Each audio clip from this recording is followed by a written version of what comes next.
Hello, I'm Jim Austin, and welcome to Angler's Paradise.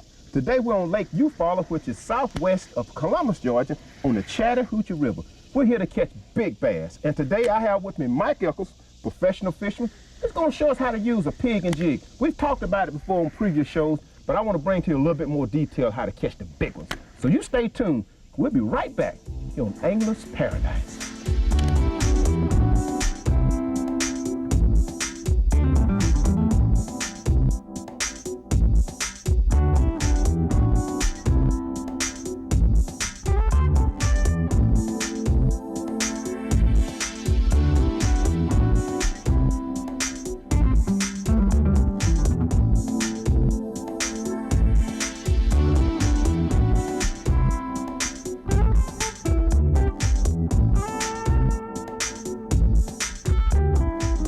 Welcome back to Angler's Paradise. Today we're talking to Mike Eccles, or we're fishing with Mike Eccles, and tell those guys to come out of the kitchen back there fixing those Kool-Aid sandwiches. I don't want to miss a thing because today we're going to talk about how to catch big fish on a pig and jig. And with me, Mike Eccles. This man have been in Field of Stream. Matter of fact, he was in the July issue. He was in Bassmasters magazine. He was in Fisherman's magazine. This guy's been all over the place. Man, I can't think of all the places this guy's been fishing a pig and jig. So today we're going to learn some real serious tips on how to catch big fish and more fish fishing a pig and jig. Mike, tell us something about the pig and jig. You the man. Well, first of all, this is basically a field bait rather than sight. A little bit, is based on sight as far as watching your line and stuff. But usually I'm going by what I can feel. When I pitch that thing in there, usually you're going to have to feed a little line out if you're in water, say anywhere from 2 to 6 feet deep. You might have to feed a line, but you want to watch that line at all times. You know normally the speed that it's going to fall. So if it speeds up or slow down, you want to set the hook right then. I see. Now, is that normally the technique that you use for filling? Let's say you're fishing stump. You're fishing a stump rope, and you're bringing your lure to the stump. And well, you know how there's a lot of times, and a lot of my viewing audience ask me, so how can I detect a strike? Because a lot of times I'm in stumps, I'm in rocks, and they all seem to feel the same. But what can you tell them that they can use to truly detect the difference between a strike and maybe just a stump or a rock or something they're falling across? Well, I'll generally, if I come up to a stump, if I pull my jig up in sight so I can see it, and I know it's falling down, I'm not going to use a slack line at that time. I'm going to feel that thing down. Just a gradually tight line until it gets to the bottom. And if it moves, if he's got it while it's falling, evidently I'm going to know it then. I mean, you'll know it, whatever. But Norm, that's what I tell the viewing audience. I said, when you think you got a strike, just kind of slowly pick up the rod tip. Don't put too much attention on, because you don't want that fish to feel you. And remember this, stumps and rocks don't move. If it hits you one time, that's all it's going to hit. In other words, when you bump that rock or bump that stump, that's all you're going to feel. But if there's a bass on the other end, you're going to feel some more movement. That's when you want to set that hook. That's normally what the procedure I use. That's right. Yeah, absolutely. And if he moves it and you know he moves it, it ain't no need to sit there and wait till he move it again, because a bass, he ain't got no hands, so he's got to have it in his mouth. True. Absolutely. That's a good point. You don't have the hands, so if you know you got a strike, you want to go ahead and set the hook. Absolutely. Because it's in his mouth. Now, I noticed you're using a blue and black jig. I'm using what we call a cinnamon and brown. Now, I'm kind of partial to this one, but you tell me that you're partial to the black and blue. What is it about the black and blue that seem to catch more fish for you? Well, normally, I fish a lot of lakes around Georgia, and it's a lot of rivers around that area, and usually, fish a lot of stained water. And I just got accustomed to using a darker colored jig when I fish, and it just stuck with me for a lot of years, I guess. But I occasionally, when we fish like Lake Lanier, where it's clear, I go to something like a cinnamon, salt and pepper, something like that. But, so basically what you're saying is that if you're going to be fishing stained water, it's a good rule of thumb to stick with the black and the blue. If you go with the clear water, then maybe your cinnamons, your browns. Yeah, you want to brighten it up some. Your maybe kind of oranges, maybe kind of works a little bit better for you. Yeah. Okay. You can even fish a white jig. A lot of people fish a white jig. Now, when would you fish a white jig? Yeah, that's clear water too. Stick with clear water. Okay. Well, let's catch a few fish. I'm sure some other things you want to talk to us about in terms of how you rig the pig and the jig, because a lot of guys don't rig them the same way. Matter of fact, most serious pig and jig fishermen have their own technique. They rig them a special way, and it just, for whatever reason, that's a confidence factor, and it works for them. Today, we're trying to pick your brain to find out how you rig yours, so my viewing audience, and me too, can catch some more fish on the pig and jig. All right. Okay, let's get over here in some of these stumps and see if we can do something with them. This looks like a good area back in here. We got a lot of overhangs. Okay. I'll give you the first. I'll give you the first one. Okay. I'm sticking with my old sentiment. I know you might make me change. You just might make me change over to that black and blue, but right now I'm sticking with my sentiment, if it's okay with you. I know you're the man, but I'm still trying to make that sentiment work for me. There's got to be a fish back there.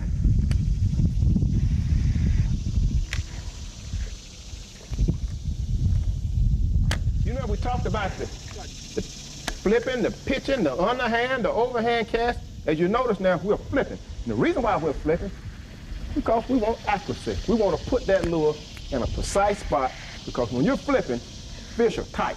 They're not roaming. They are staging for ambush purpose. And they're real tight in the structure. So you gotta get that lure right in front of them. So accuracy is most important when you're flipping. Would you not agree? Well, that's 100% correct. And also that quiet presentation. You need the most quietest presentation that you can get, because those fish sometimes are going to be in like 6 to 8 inches of water sometimes. And if you got something that's going to hit in there with a big splash, evidently the fish is going to move out of the way. But if you can get in there real quiet, regardless of how shallow that water is, he'll stay there and he'll get it. Keep it as low to the water as you can get when you're flipping it in there. There should be a fish over here. And it really takes a while to get that technique down. I can remember when I first started it. There we go. Got him loose. That's a good one. That's a good one. Can you get him? There you go. Man, that's a nice spot there. There he is, right there. That's a nice spot. It ought to be another fish in that too. Now, I hate to start off with the first catch, but, you know, like my black and, not my black, but my cinnamon brown, it's going to work out. Now, I know you probably make me change it before the day is over. Hold on. That feels kind of mushy. You don't have anything. Oh, man. Jerked him slap out of that tree. You see that? Boy, that's why I tell you. I bring you guys on my show and y'all just get here and try to show out on me. That's 30-pound silver thread there. I can't do it, man. I would have 15 pounds on man. I can't snatch mine here like. I guess if that hadn't been an ugly stick, that thing probably would have broke. I really put. Man, that's a good hook set on that side. At least 2 pounds. 2 pound spot. Well, like twins, doesn't it? Yeah, I believe yours is a little bit larger than mine. Man, suckers.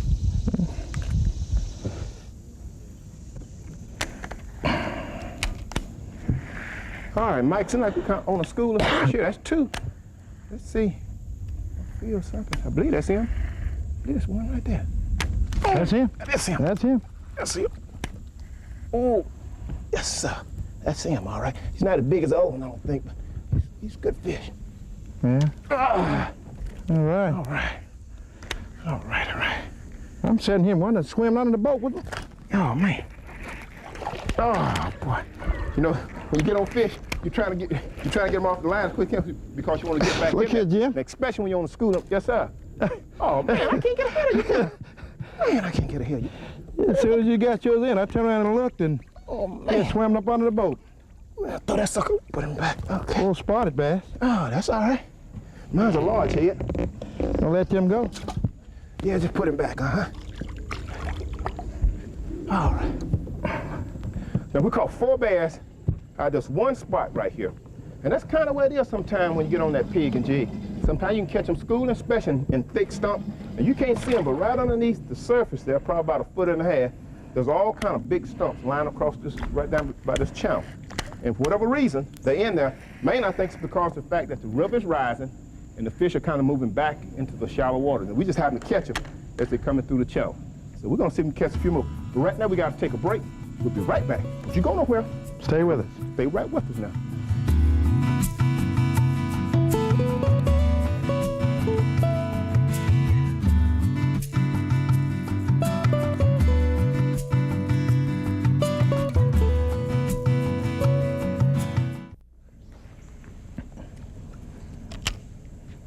Welcome back to Angler's Paradise. I certainly hope you sit in your seat and going to watch the rest of this show, because we're not gonna let you miss a thing. You got your Kool-Aid sandwich and everything right there beside you. You're ready to go. We're fishing a hump. We have been fishing a ledge in the back of a channel. I mean, back of a cove. There's a ledge, and the stumps line that ledge, and we caught 4 bass out there. Good bass, but that kind of played out for us. And I found a hump back here. Hump is not that deep, but it's probably the top of the hump, probably maybe 2 feet under the surface, and it drops off to about 15 feet of water. But that's all we need for this time of year to catch schooling fish if they're there. Mike caught one a few minutes ago before we came back off a break. So I want to show you and talk to you about how to catch fish off humps. Matter of fact, let Mike tell you how to catch fish off a hump. He's a professional. Yeah, Jim, just like you mentioned that generally the fish are going to stage on the deeper side. You won't find a hump that's probably got the same depth of water on each side. Right. So you take your graph and you find out which side has got your deeper water. Okay. And once again, it's just like if you're going to fish a stump. And normally your humps, there's going to be some local fishermen, there's some tournament anglers going to have some brush. When you find a hump, you're not going to be the only one that found that hump that know where it is. So usually there's going to be some brush on it, and you can fish a jig on it, you crank on it, Carolina rig or whatever. But a lot of times I'll fish a jig on a hump, and it's when I find the structure, like I said, I want to be on the deeper side, and as that jig falls on that deeper side, if he's not getting it right in the structure, he should be sitting right on that deep ledge of it. Okay, okay. That's great. So just kind of remember those tips, because it's very important. You know, you can fish a hump, but like you said, if you're not fishing the right side of the hump, you may be on the side with the fish on. Right now, I'm in a stump or something. There's a fish there. Oh, man, I missed him. Oh, I missed that fish. Let's try it again. Oh, I missed him. Oh, man, now that was a good strike there now. That was a good strike. So maybe if he was a small one. If he was the same one hit yours, I don't see both of us missing him at the same time. You kidding? No, I doubt that. Probably those little spotted bass. You know, a lot of times they get real finicky. Yeah. And a lot of times you just can't catch them every cast. Okay.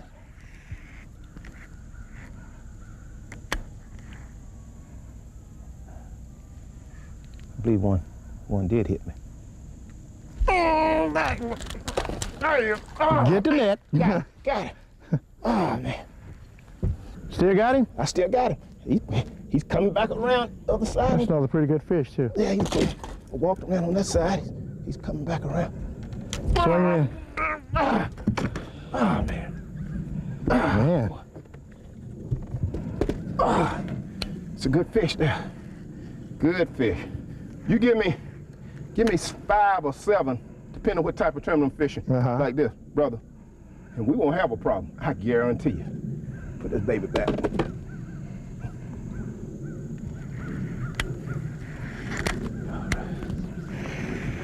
All right.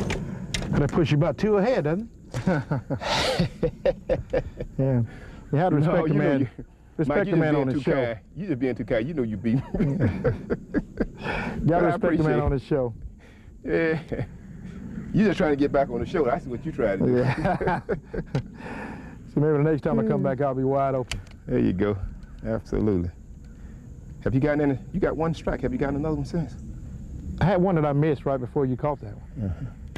I was thinking it was a little one, and it came to be like 2.5 pound fish. Now, when you're fishing a pig and jig, don't get discouraged if you don't catch a fish in 1 or 2 casts. Because a lot of times, when you catch a fish out of a school like that, you kind of disturb them a little bit. They're all kind of chasing. If it's more than maybe 2 or 3 bass holding in the area, they're just like chickens. If you ever fed chickens how they all just run to the food, well, bass are the same way. They'll all try to run and get that same lure, that one lure. So you may have 2 or 3 bass chasing one lure, which means it takes them out of their strike zone. So give them a few minutes to go back and restage and try it again. And another thing, Jim, when you're fishing that jig, you're fishing for more of quality fish instead of the quantity. Absolutely. So if you're fishing a tournament, if you get like, say if you got 4 bites a day out of the whole course of the day, you had a good day. If you get 7 bites, you had a blessed day. You know what I mean? Yeah, absolutely. So, absolutely. Like if I'm fishing a jig in a tournament, another guy's fishing a Carolina rig, if he's got maybe a 7-fish limit, and I've got maybe 3 fish, 9 times out of 10, my 3 jig fish will outweigh his 7 Carolina rig fish or Texas rig fish. I see. Well, see, can you get another one over there, Mr. Mike? Okay.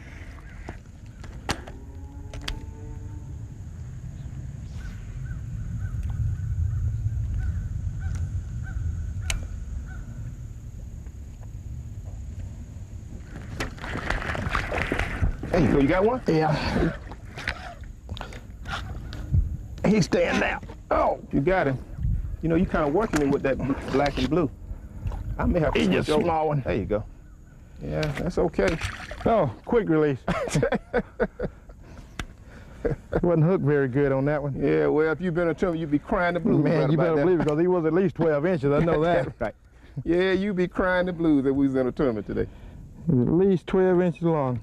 Mike, you was talking to me earlier about how you prep your jig. You modify your jig or you modify your pig. Kind of give us some insight on how you do that. But before you do that, let's take a break. We'll be right back.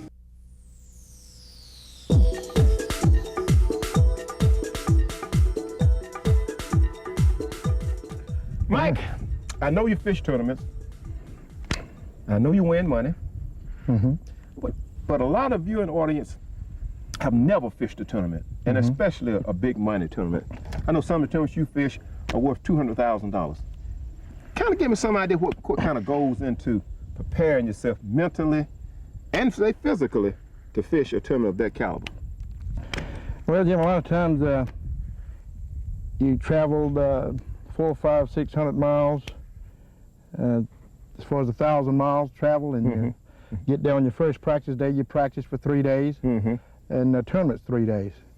And most of the practice days, man, you don't even get into bed. You might get to sleep somewhat like maybe 1 o'clock in the morning before I get into bed sometimes. Right. And you do that for 3 days. You go into bed about 1 o'clock. You get back up about 4 o'clock to get out on the lakes, and you got 300 people that are launching boats, and most of them at the same site.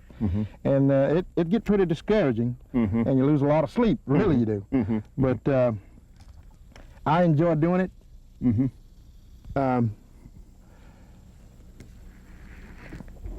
I can't think of nothing else that I'd rather be doing, really, to be honest. These tournaments, like I said, they're big money tournaments. The entry fees pretty expensive. To get in them, the average person is going to need a good sponsor to get in these tournaments. I see. But the payouts well. I see. I think the Eastern Open tournament pays roughly somewhere around $65,000 to $70,000 for the first place winner. So would you suggest that maybe a person who's just getting started, the first thing they need to do maybe is join a good fishing club to get that technique down, and then and by fishing club tournament, it kind of gives you a feel of what fishing tournaments is all like. What you say? It gives you an insight on it, and a lot of guys join bass clubs have never bass fished. And I think from there, you gain a lot of experience for a person. Then you got guys that have been fishing for 15, 20 years, never been part of a club. That's already got a good bit of experience. But I would say yes, join a bass club. And if you want to join a bass club, and you don't know of any bass club, hit our website, www.anglersparadise.net, and we'll tell you how you can become a part of a bass club that's maybe in your area. If not, we can hook you up with someone who you can fish with.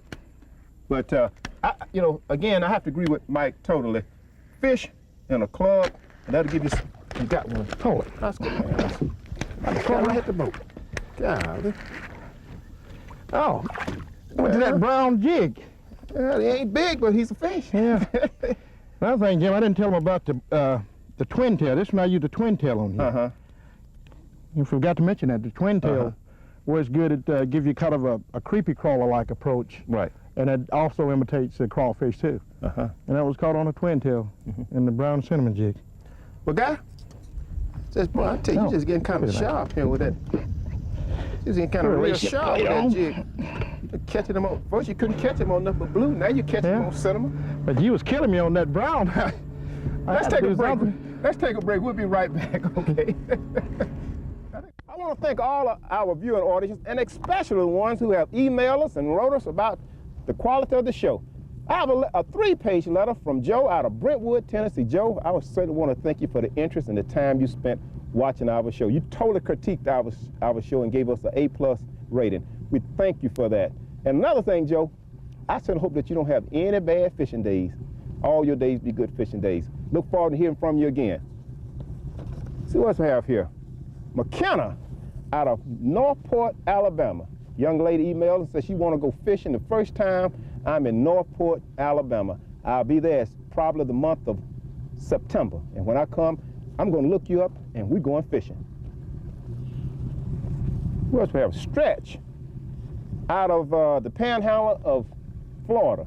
I want to thank you for your comments. We thoroughly enjoy hearing from you every time, Stretch. And you've emailed us twice now, talking about how good you like the show. We appreciate that. Sharon, keep watching the show. Truly, your fishing will get better. Trust me. And you won't have any bad fishing days. Just keep on watching Angler's Paradise. And for any of you who have pictures that you want to send to us of your great catches, you might have had a great catch of brim or catfish or bass. It really doesn't matter. Just send us those pictures on the address that's on the screen. And if your picture is picked to be shown on one of our shows, we're going to send you a prize, a t-shirt and a cap. We want to thank all of you. Keep watching Angler's Paradise. If you do, you won't have any bad fishing days.